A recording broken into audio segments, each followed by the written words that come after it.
이제 얼마 안 있으면 7월 26일부터 2024년 올림픽이 프랑스 파리에서 열립니다. 혹시 몇몇 분들은 이제 기대를 하시는 분들이 있을 텐데, 이 운동 경기를 보다 보면 1대1로 하는 경기든지 아니면 팀 대 팀으로 하는 경기든지 가장 재미있는 그런 흥분시키는 경우가 있습니다. 그게 뭐냐면, 강한 팀이 약한 팀을 이기는 거는 늘 일어나는 일이에요. 그런데 약한 사람이, 상대도 되지 않는 사람이 갑자기 강한 사람을 붙어서 이기게 되는 그런 경우가 경기에서 가끔 일어납니다. 모든 사람들이 다 약한 사람을 응원하죠. 제발 좀 이겨라, 제발 좀 이겨라. 그래서 끝내 이기면 우리는 다 환호하고 기쁨을 경험하게 됩니다. 마치 내가 이긴 것처럼 그렇습니다. 그런 경우를 영어 단어로 upset이라고 해요. upset. 들어보셨어요? upset이라는 말은 그 말 그대로 진짜 사람의 마음을 막 이렇게 뒤흔드는 경우, 화나게 하고 예상을 뒤집어 엎는 것, 그럴 때를 upset이라고 합니다. 성경 전체는 약해 보이는 사람이 강한 사람을 이기는 이런 upset의 이야기로 아주 가득합니다. 어떤 이야기가 있는지 한번 생각해 보세요. 성경 처음부터 끝까지 다 나오는 얘기는 역전의 이야기, 업셋의 이야기로 가득해요. 형의 발 뒤꿈치를 잡고 태어난 그 사람이 있잖아요. 야곱. 얼마나 못났으면 형의 발 뒤꿈치를 잡았겠습니까? 그런데 그 야곱이 남자다운 털로 뒤덮인 사냥꾼 형 에서를 제치고 약속의 조상이 되는 이야기가 있습니다. 요셉의 이야기, 애굽으로 종으로 팔려갔습니다. 그런데 하나님께서 도우심으로 애굽의 모든 사람 위에 서서 그 알지도 못하는 그 나라의 총리 대신이 되는 이야기. 소년 다윗이 있었어요. 블레셋의 거인, 장수 골리앗과 싸워서 어떻게 이깁니까? 그런데 하나님께서 도우심으로 그를 물리치는 그런 이야기. 엘리야가 혼자서 850명의 바알과 아세라 선지자들과 갈멜살 위에서 싸워서 이기는 이야기. 불가능한 이야기를 하나님께서는 계속해서 우리에게 들려주고 계십니다. 엘리사가 혼자 있는데, 그 사왕과 같이 있는데 성을 가득 둘러싼 그 아람 군대를 쳐서 물리치는 이야기. 그런 모든 구약 성경의 이야기들을 건너서 우리가 기억하는 가장 큰 그런 역전의 이야기는 어떤 이야기입니까? 마지막으로 십자가에서 못 박히신 예수 그리스도께서 사탄의 권세를 물리치시고 죽음을 이기시고 부활하신 그 이야기를 우리는 믿습니다. 또 그뿐만이 아니라 성경에서 나타나는 그런 이야기뿐만 아니라 그 이야기들이 우리의 삶 속에서도 계속되는 줄을 우리는 믿고 하나님을 의지하면서 따라갑니다. 성경의 이야기는 우리의 예수 그리스도의 제자들에게도 계속됩니다. 우리는 세상에서 가장 연약한 것 같은 사람이지만 실제로는 가장 강한 사람들이죠. 세상에서 저기 밑바닥에 뒤처지는 사람 같지만 승리하는 사람입니다. 그 모든 능력이 어디서 나오냐? 나에게서 나오는 것이 아니라 바로 우리를 도우시고 우리와 함께 하시는 하나님께로부터 나옴을 우리는 감사로 고백하며 살아가는 그런 믿음의 사람인 줄을 믿습니다. 오늘 우리는 구약 성경에 나오는 아모스라는 사람을 만납니다. 아모스는 이 아마샤라는 사람과 대결을 하고 있습니다. 마치 운동 경기의 비유를 들자면 아마샤라는 사람은 베델의 제사장이었어요. 이 사람은 축구 경기로 비교를 하자면 마치 축구 경기를 가장 잘하는 세계에서 아르헨티나 팀이라든지 브라질 팀이라든지 이런 사람을 갖다 놓은 것 같은 그런 힘이 있는 사람이 아마샤예요. 그런데 이 아모스는 어디 있는지 우리가 듣지도 못하는 그런 나라, 힘도 없는 것 같은 그런 축구를 하지도 못하는 나라, 그런 나라 사람을 갖다 붙여놓은 것과 같습니다. 사람의 생각으로는 절대 상대가 되지 않는 대결이 바로 이 아마샤와 아모스의 대결인 거죠. 아마샤가 베델의 제사장인데 베델에 왜 제사장이 있었을까? 우리가 그 배경을 좀 생각해 볼 필요가 있었어요. 이 아마샤는 북이스라엘의 사람이었습니다. 그 당시에 북이스라엘은 베델과 단 두 곳에 금송아지 우상이 있었습니다. 그리고 그 금송아지 우상 옆에는 그 금송아지를 이제 예배하기 위한 신전이 있었습니다. 금송아지 우상을 만든 사람은 누구냐면 북이스라엘을 세운 초대 왕이었던 여로보암이라는 그런 사람이었어요. 솔로몬 왕, 그 유명한 왕이 죽고 나서 그 아들 르호보암이 왕이 되었는데, 그때 여로보암이 반역을 일으킵니다. 자기 뜻대로 반역을 일으킨 게 아니라 하나님의 뜻에 따라서 반역을 일으키고, 이 이스라엘이 12지파로 되어 있는데 북쪽 10지파를 데리고 북이스라엘을 세웠습니다. 하나님의 뜻대로 나라를 새로 세운 것까지는 참 좋았어요. 그런데 그 뒤에 있는 모든 과정들은 하나님의 뜻에 따라서 나라가 운영되는 것이 아니라 자신의 권력의 의지에 따라서 자기의 마음대로 철저하게 세상적으로 나라를 이 여로보암이 다스리게 되었습니다. 당시 남쪽 유다에는 하나님을 예배하는 솔로몬이 만든 거대한 성전이 있었죠. 그런데 이 여로보암 왕이 걱정이 되는 거예요. 야, 내가 10지파를 데리고 나라를 세웠는데 우리 지파 사람들이, 우리나라 사람들이 저 남쪽에 있는 솔로몬의 성전에서 예배를 하고 자꾸 거기를 이렇게 가게 되고 그러면 남쪽에 동화되어서 그쪽으로 가진 않을까, 마음을 뺏기지 않을까, 그 생각이 너무나 강하게 든 거죠. 인간적인 생각이에요. 그래서 그 솔로몬의 성전에 대항할 만한 대단한 것을 우리나라에도 세워야 되겠다, 그렇게 생각하고 금송아지 우상을, 아주 거대한 거를 베델, 단 이 두 곳에 세우게 됩니다. 그리고 이제는 시간이 흘렀어요. 그래서 북이스라엘 나라가 생긴 지가 160년 정도가 지났습니다. 베델과 단 두 곳에 있는 우상들은 이제 솔로몬의 그 남쪽 성전에 비견할 만한 역사와 전통을 자랑하는 나름대로 그런 장소가 됐습니다. 당시 북이스라엘의 왕이 여로보암이라는 사람인데요. 북이스라엘 처음 세웠던 여로보암 왕과 이름은 똑같은데 다른 왕이었어요. 그래서 우리가 보통 그 사람을 여로보암 2세다 이렇게 부릅니다. 이때 북이스라엘이 대단한 전성기를 맞이하고 있었습니다. 다른 그 북이스라엘 왕들은 얼마 통치를 못했어요. 북이스라엘이 아주 그 정치가 복잡했습니다. 그래서 전쟁이 일어나든지 아니면 반역이 일어나든지 해가지고 채 10년을 넘기는 왕이 그렇게 많지 않았는데, 이 여로보암 2세 왕은 41년 동안이나 나라를 다스렸습니다. 북이스라엘에서 가장 오래 나라를 다스렸던 그런 사람이에요. 당시에 선지자 요나도 이렇게 그 북이스라엘에서 하나님의 말씀을 선포하고 있었습니다. 나라가 전성기를 맞이하게 된 것이 왜 그랬을까요? 그 이유는 왕이 잘해서가 아니에요. 왕이 정치적으로 훌륭해서가 아니라 하나님께서 이스라엘을 불쌍히 여기셔서 지금까지 계속해서 이뤄왔던 영토를 하나님께서 다시 회복하게 해주셨기 때문입니다. 그래서 열왕기하 14장에서는 이런 말씀을 하고 있어요. 이스라엘의 하나님 여호와께서 그의 종 가데벨 아미떼의 아들 선지자 요나를 통하여 하신 말씀과 같이 여로보암이 이스라엘 영토를 회복하되 하맛 어귀에서부터 아라바 바다까지 하였더니, 그러니까 동쪽 요단강 동편에 있는 잃어버렸던 땅을 다 되찾고, 아라바 바다는 지중해를 말하는데 지중해까지 영토가 넓어지는 그런 역사가 있었습니다.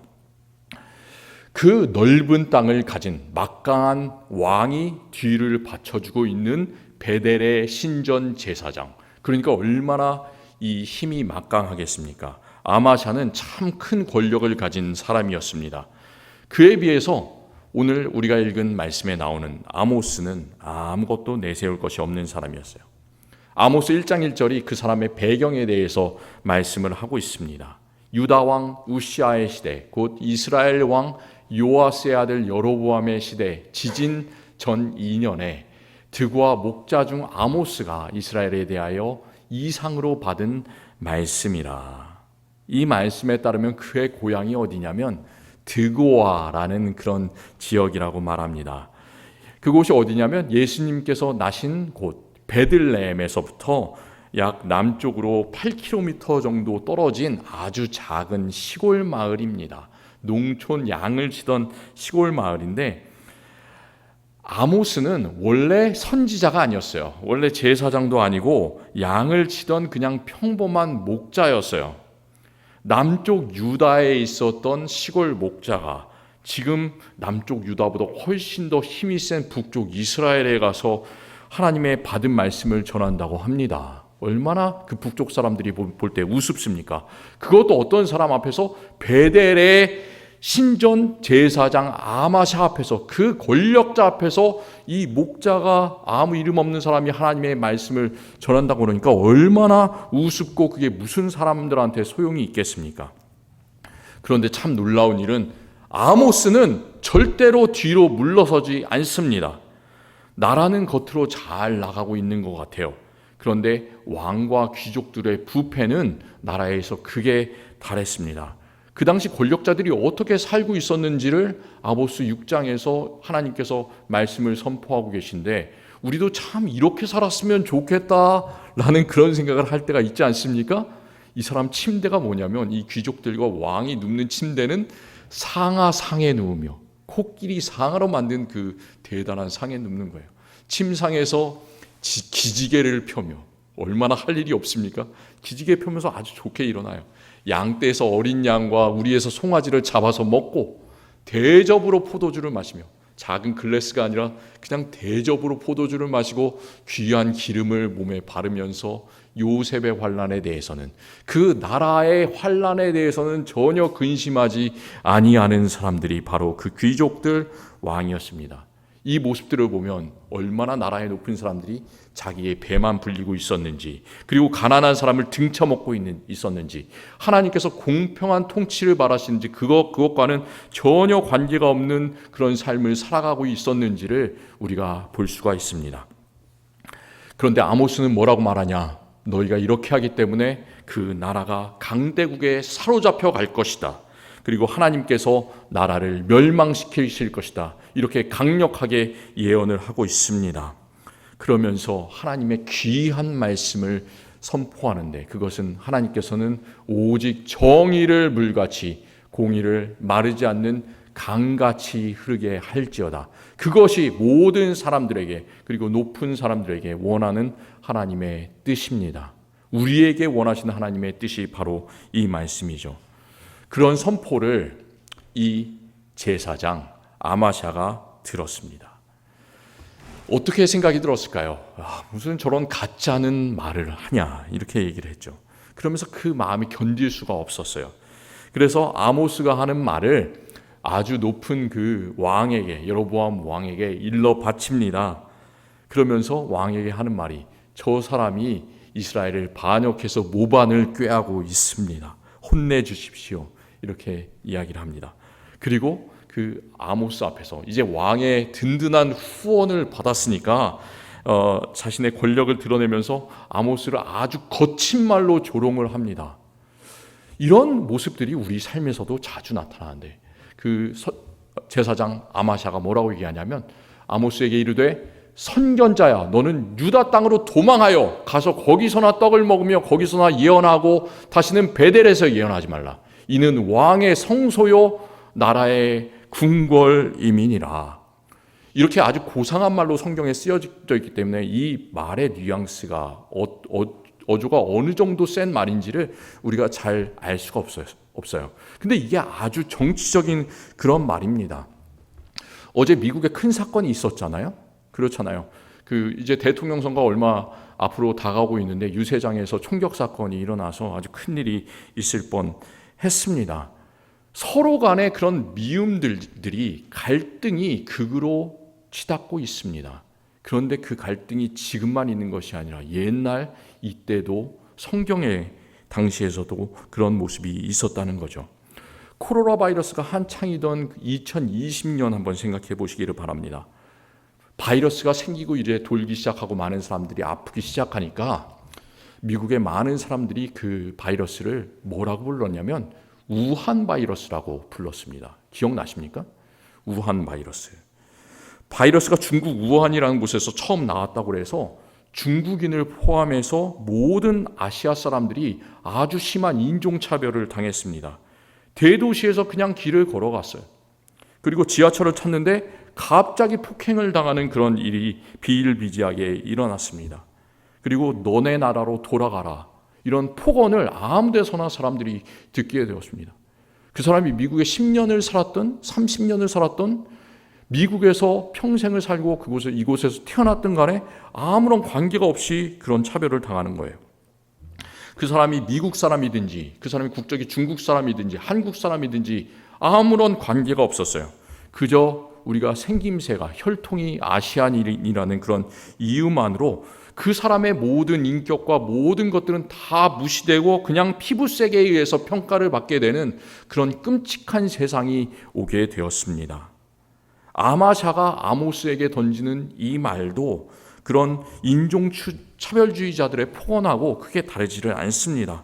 네가 뭔데 이 대단한 나라 북쪽 이스라엘에 와서 베델 성소에 와서 예언하는 거야. 이제 너네 나라로 그냥 꺼져버려. 이렇게 소리치고 있는 장면이 바로 이 아모스 7장 말씀이에요.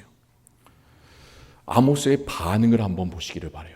아모스는 절대 그 말에 굴복하지 않습니다. 자기는 선지자도 아니다, 자기는 목자도 아니다, 그냥 뽕나무를 기르던 사람인데, 양을 치던 사람인데, 양떼를 치고 있을 때 하나님께서 나에게 말씀을 주셔서 자신을 부르셔서 하나님의 백성 그 북이스라엘에 가서 예언하게 되었다. 하나님의 말씀을 받은 대로 전하게 되었다. 이렇게 아마샤 앞에서 당당하게 외치고 있습니다. 아모스는 자기가 하나님의 말씀을 전할 때, 말씀을 받을 때, 하나님을 처음 만날 때 그 모습을 이 아모스 3장 8절에서 이렇게 그리고 있어요.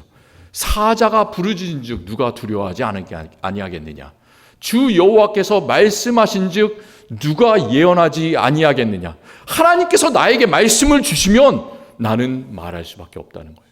사자가 내 앞에 나타나면, 이 알래스카에서 곰이 나타나면 우리는 무서워서 도망갈 수밖에 없는 것처럼 하나님께서 나타나시면 우리는 입을 열어서 하나님 전할 수밖에 없다는 거죠. 예레미야도 똑같은 말을 하고 있어요. 내가 다시는 여호와를 선포하지 아니하며 그의 이름으로 말하지 아니하라 하면 나의 마음이 불붙는 것 같아서 골수에 사무치니 답답하여 견딜 수 없나이다. 하나님의 말씀을 받은 사람은 어쩔 수 없이 마음에 그 불이 일어나서 그 불타는 마음을 가지고 전할 수밖에 없습니다. 그 불타는 마음, 아모스가 가지고 이제 하나님의 말씀을 선포합니다.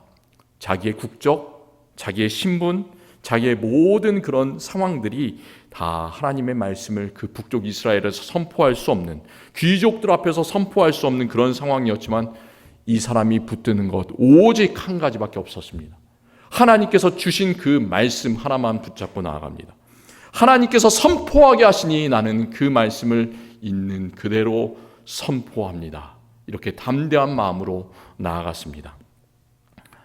저는 아마샤 베델의 대단한 제사장 앞에서 당당하게 하나님의 말씀을 전하는 그 아모스의 모습을 통해서 우리 평신도들께서 큰 도전을 받으시기를 간절히 기원합니다. 평신도를 영어로는 lay person이라고 말합니다. 그 말은 우리가 평신도가 누구인가를 잘 생각해 봐야 되는데, 집사나 장로와 같은 교회에서 직분이 없는 사람들, 그러니까 내가 아무런 교회에서 직분이 받은 적이 없는 사람들, 그 사람들만 평신도가 아니에요.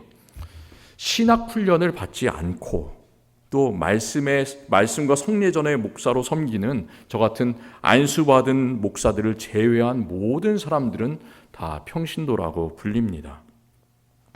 당시의 선지자들, 당시의 제사장들은 엄청난 혈통과 학문을 가진 사람이었습니다.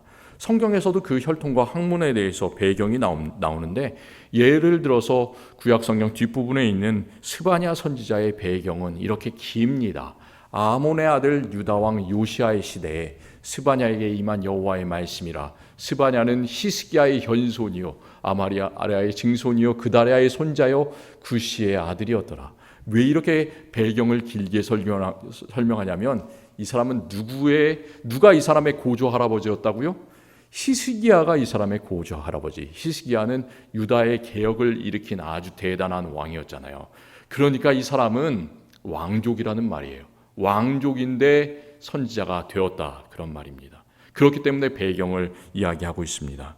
또 아주 겸손하게 보이는 눈물의 선지자가 있죠. 나는 아이라서 하나님의 말씀을 사람들에게 전할 수 없습니다. 이렇게 하나님 앞에서 겸손하게 얘기했던 사람이 있었는데 예레미야였어요. 근데 예레미야도 알고 보면 이 사람도 제사장 가문이었어요. 베냐민 땅 아나돗의 제사장들 중 hil기야의 아들 예레미야의 말이라. 이렇게 대단한 가문이었는데 아모스는 아무런 배경도 갖지 않은 그런 사람이었습니다. 평신도였어요. 평신도이지만 하나님의 사명을 받았으니까 불타는 마음으로 하나님의 일을 해야만 하는 그런 평신도였습니다. 그는 양을 쳤습니다. 그는 농사를 졌습니다. 그는 뽕나무를 돌봤습니다. 생업에 동사하느라고 그는 신학 훈련을 제대로 받은 적도 없습니다.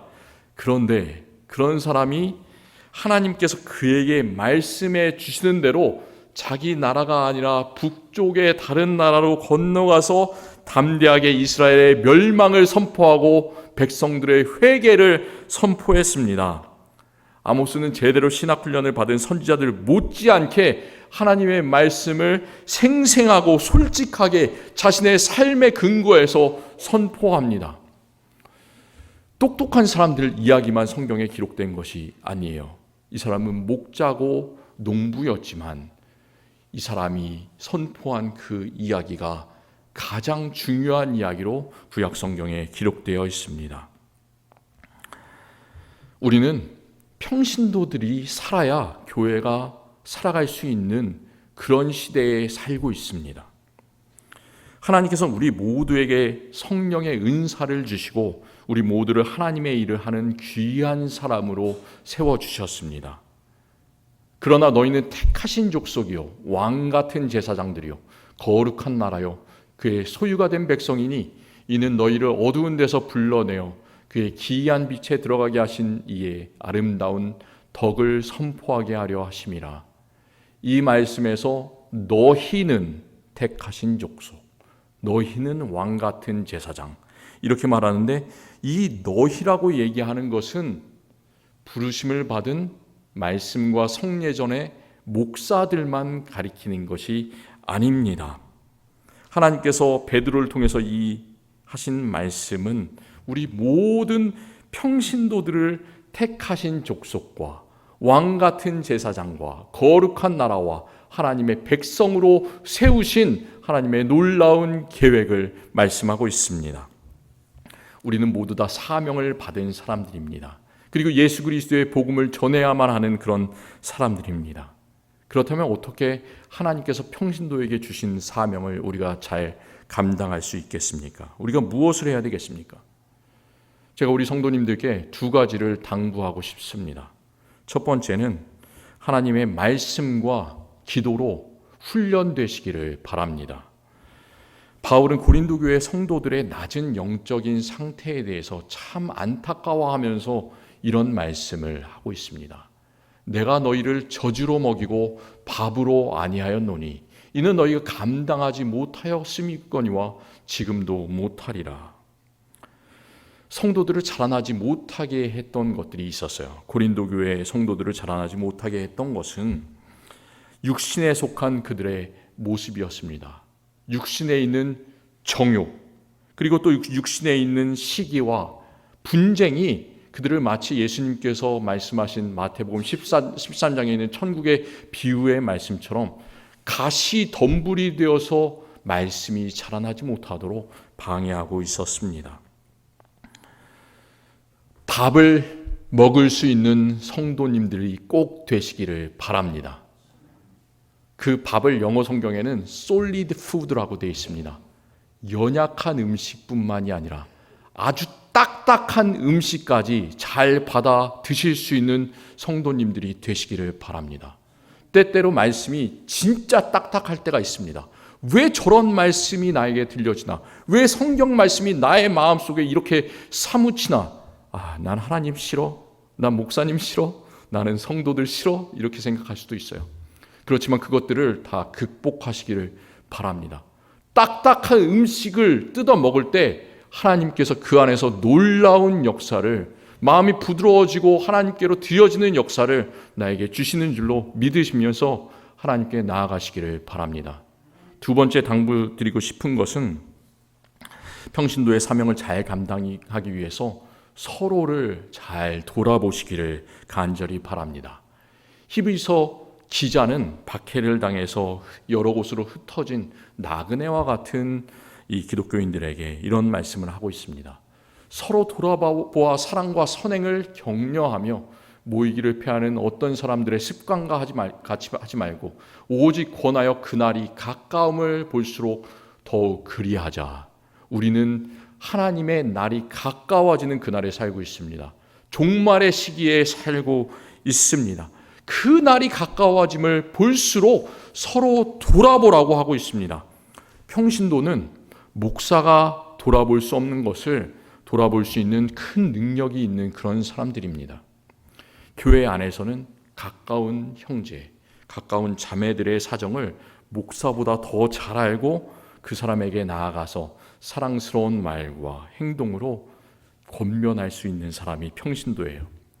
그리고 또 교회 밖에서도 이 지역에서 나는 오래 살았기 때문에 이 지역을 위해서 과연 어떻게 해야 되는 것인가, 이 지역을 위해서 우리 교회가 무엇을 해야 되는 것을 깊이 생각하고 기도하고 고민하면서 그것을 생각하면서 모든 성도들과 함께 해나갈 수 있는 그 바탕이 되는 사람들이 바로 평신도입니다.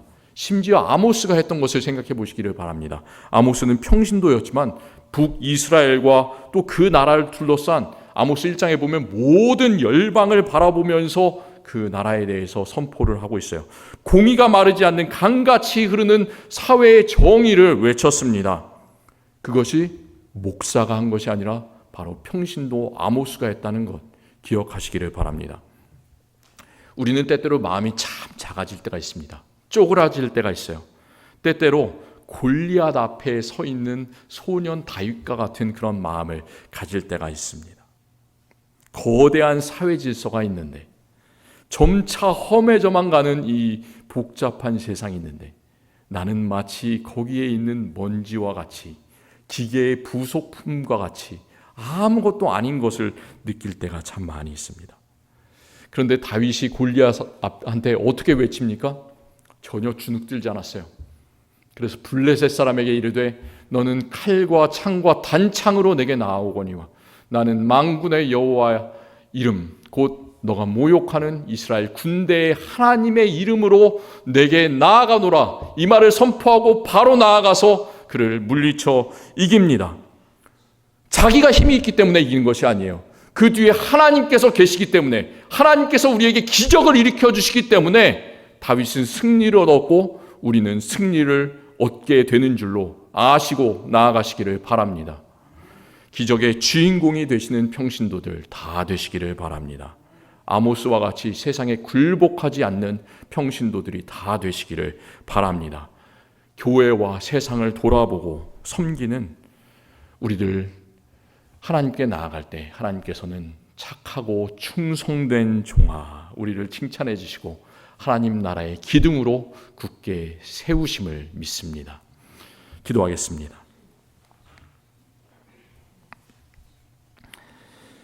하나님 감사합니다. 하나님께서는 우리를 이 세상을 살아가는 평신도들로 세워주셨습니다. 우리가 생활에서 감당해야 되는 여러 가지 어려운 일이 있습니다. 아모스가 했던 것처럼 그는 양도 쳐야 되고 소도 쳐야 되고 뽕나무도 길러야 되고 그 모든 것 가운데서도 하나님께서는 그에게 사명을 주셔서 북이스라엘에 가서 하나님의 놀라운 말씀을 담대하게 선포했습니다. 그 담대한 마음을 우리에게도 허락하여 주시옵소서. 우리 평신도들 한 명 한 명에게 그 놀라운 마음을 허락하여 주시옵소서. 성령을 부어 주시옵소서.